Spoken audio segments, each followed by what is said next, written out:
الحمد لله رب العالمين والعاقبة للمتقين ولا عدوان إلا على الظالمين وأشهد أن لا إله إلا الله وحده لا شريك له وأشهد أن محمدا عبد الله ورسوله أرسله الله بدين الحق بشيرا ونذيرا وداعيا إلى الله بإذنه وسراجا منيرا اللهم صل وسلم على أشرف المرسلين محمد صلى الله عليه وعلى آله وأصحابه أجمعين. Gambana galolo gambana yonete di gambisara serenta susere ganta allan kannana kafo suga terne akida ke kama togon kuga bogome wure mogosu odo xanne wara suyi family group nu wakundi misra jammun tamme do bane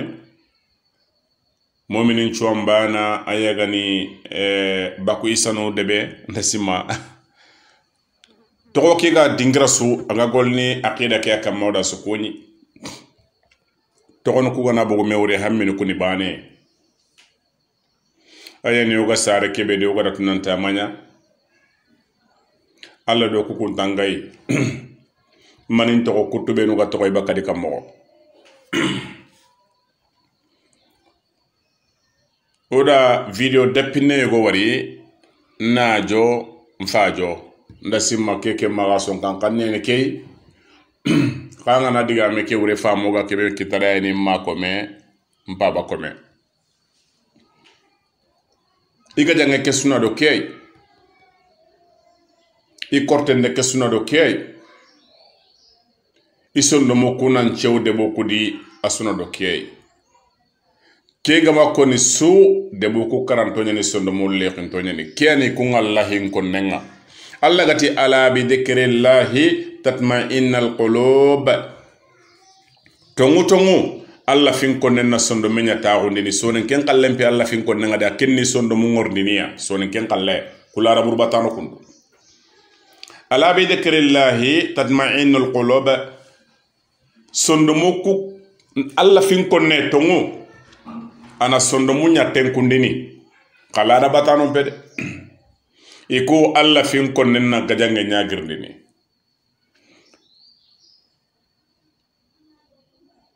إنا خلقناكم من ذكر وأنثى وجعلناكم شعوبا وقبائل لتعرفوا إن أكرمكم عند الله أتقاكم كينا جانا نجردين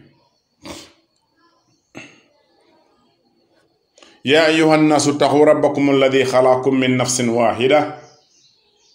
وخلق منها زوجها وبث منهما رجالا كثيرا ونساء واتقوا الله الذي تساءلون به والأرحام إن الله كان عليكم رقيبا كينا غجانغ ناغرني ماني غني يكون ذكر الله nga يكون الله فين كونني مانيا ناجو فاجو anga da ke ko xamne suri na mukwa anna ko soni kon kannandi ngeni ko menye lenki mani ko menye impabani ko menye Allah ti mu'minun kara ala bi dhikrillahi tatma'innal qulub qa amma la dan karo la da batano kara nkeni ko menye mani ko menye mpaba ni ko menye keni kunchondo menten kundini ke gara de boku ten kundini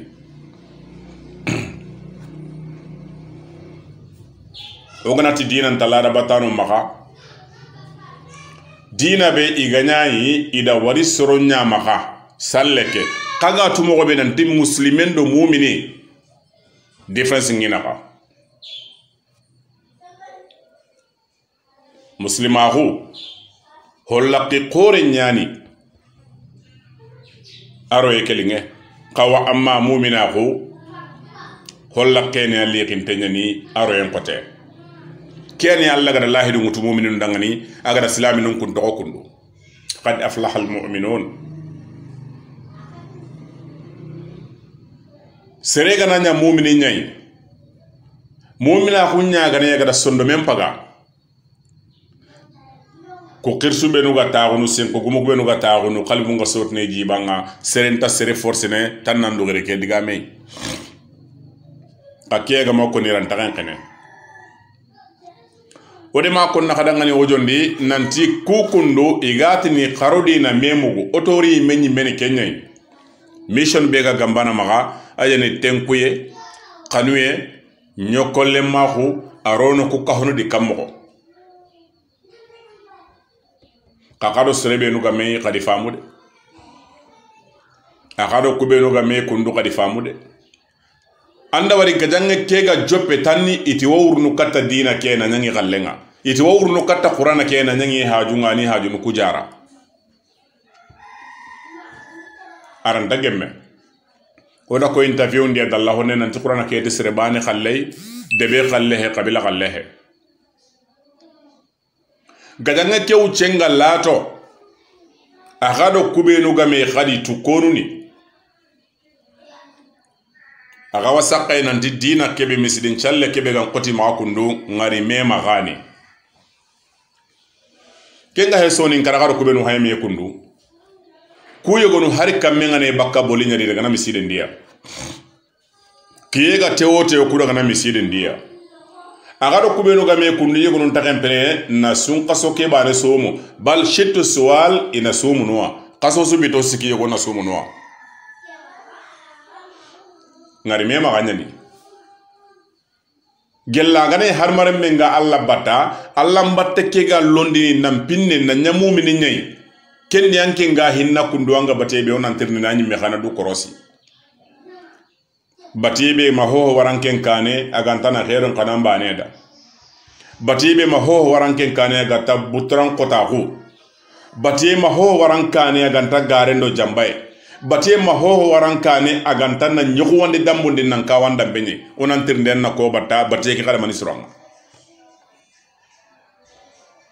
inna as-salata tanha anil fahsha'i wal munkar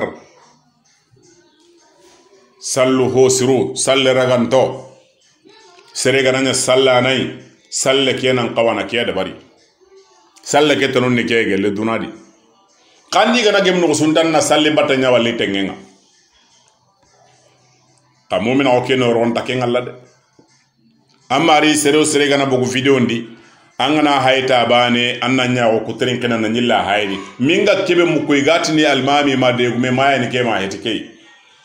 limada sondo mo kuduro nyani ifakanya ni ladanga allam pintini kenga horime mu kenya de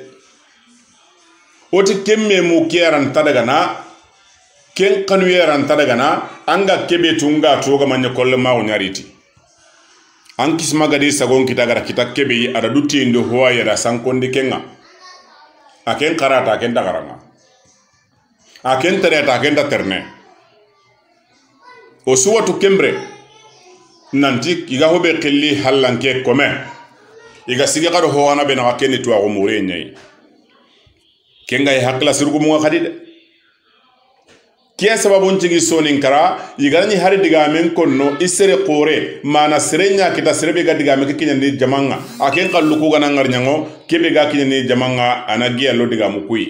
kagelli menu ga sage diga mu direct nga video ndo camera ndi agadi haklen nugutu kada sonin kara ka tarde manantu angana ser tardan tengara jamanka ne tana jamake na gane jamake tarne ya igara kawasu sigindi igara kuben wara hakane la arabatano ser taran to nyandi haklenga matarde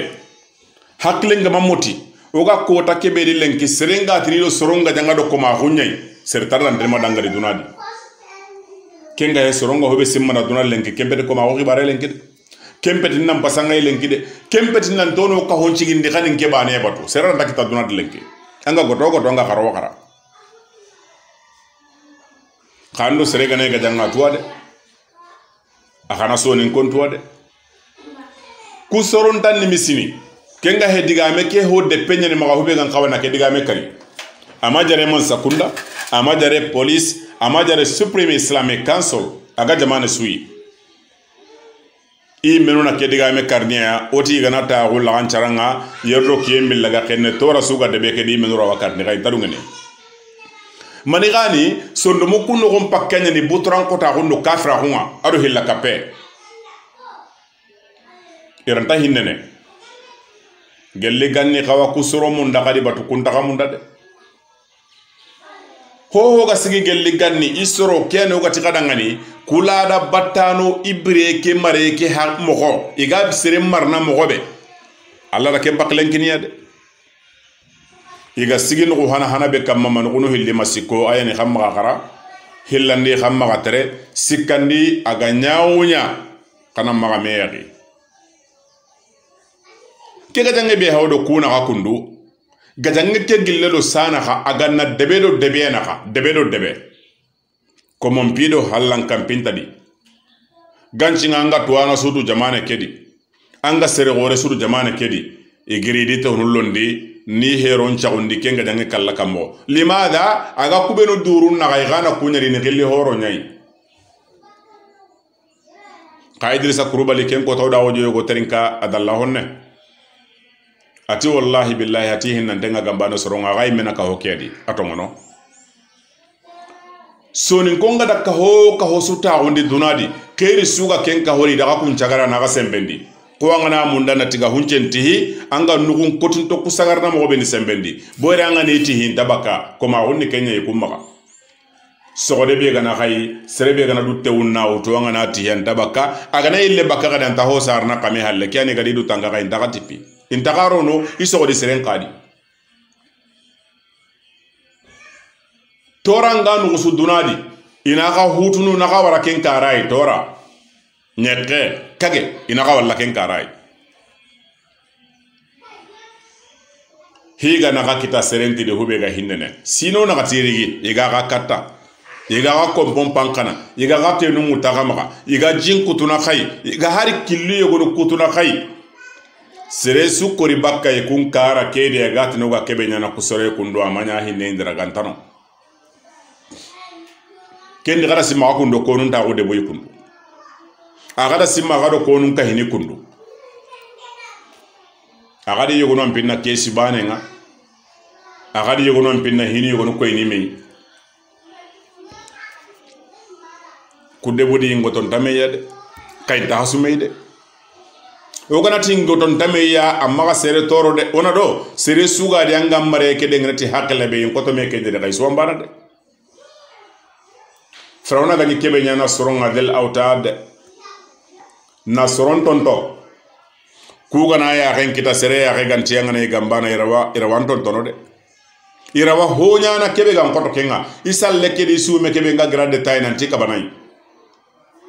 kiani ugati isalle ndi sume ni ngari me maganyai allan kan nan tadi de sere ngana kanna allai yonki ke gam putnu kata fofo yonki ke sago anyi mena kutana kene lankannenga inna an-nafsa la ammaratun bisu'i illa man rahima rabbi anda yonki ngari akenni kaman putunu nan kachi kata hibure aganta alla gana hinne serebe kusoro wala ma hinne kui hinne ganti sondo mendi alla nta hinne ne serebe ganta hinne alla taga honunga agada garati sanundi nanti serenda ulenya minindi ulle Allah yampamaga mafarenga kono hadisendi sallallahu alayhi wa sallam wa fi kulli kabadin ratibatun ajra butti gaynga fofo dambe de ngana hosrenya ngadanga ni ati baraje ngadi sakame har maremme debu mumanu jama muma alhamdulillahi rabbil alamin wassalatu wassalamu ala al-mab'uth rahmatan lil alamin gambana ko neta de gambisara o da gaskunyi agana empo ma wajo hana ke gillo o ga tuni menanta gillo ga wari sehendi khirne nyanda kutu angana ojo ke kutu mo ke warta anga tunanti huwan chagate kenyanda diga men kutu agana empo ma to ojo ke gillo nga odo gida terin kasasa gani balanyato traware gato dangani engola udan kunyi odo xanne warakai akado golle kado drogote se hobe no gi konno tuwa okeni hinu hilliyai kebe gara kharabu kindi ado kebe ma kharabu kindi akenda wari ya ngadi o watu howa khadi kada ho wari kedi magada ho mugo ke ko ma godi kebe kagarta konno kamodi o wakentu diga me kedo haten karndoyi habanu kusona kedi o anti gada kebe tuindo habanu kenne ngana baraka man choke ngantara gana warjan nan kandiya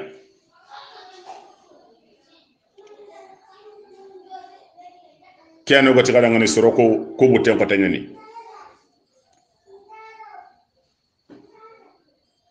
kubenu ga sogoni da a wakatinga iga igande be sorno ga ngabana tari wure ga kubenu khille ko mo kunga ma igande ke ga suida na ko pay menun tay gana kubenu ga golin rakundu hoga be nyakendi oda hoga be xamugo kendi ko men chogo lendo nja xelle men korgoti bakayaro ko mekeri pour amana kati gol nanken dale mina kiga wonu an karanken paju ndade lima dan ko menani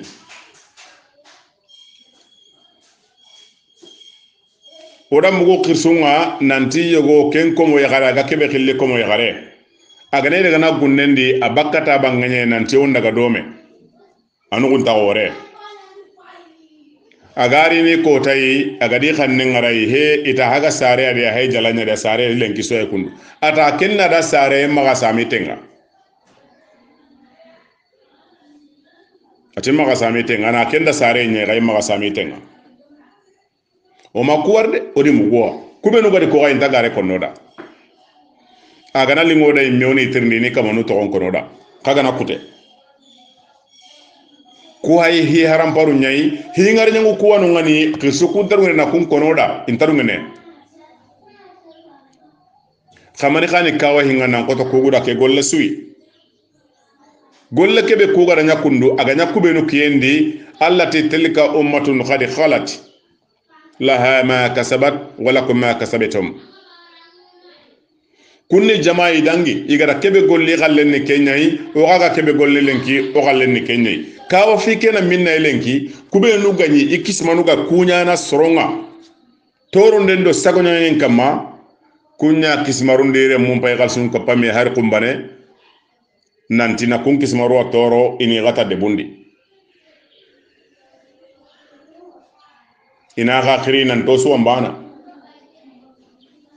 oganati nyokolle mako yogora wotirni ni nanti nyokolle mako kakunna do mani nyokolle mako ndi sasa de bendi ogane golle be barni o suwana tagandini na dabari kenni khirndi khanne nyai ka golle ketere mo gonta nyana nyokolle mako ide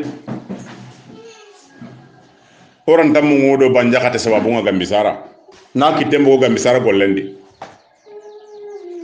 banjaki tenga ni golle kebe di da gambisara re menchu akhiri katta yode mako no sagene ya ando sagene ke ya mako tabe o ganyimi allai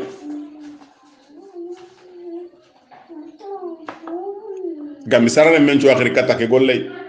wode ma kon no serebe bututu gamma kan kallenyani serebe garawi sembe nya ran kallenyani woti banyanyi daga na ke gonyalla ya orondo kiye gelli ga tugana su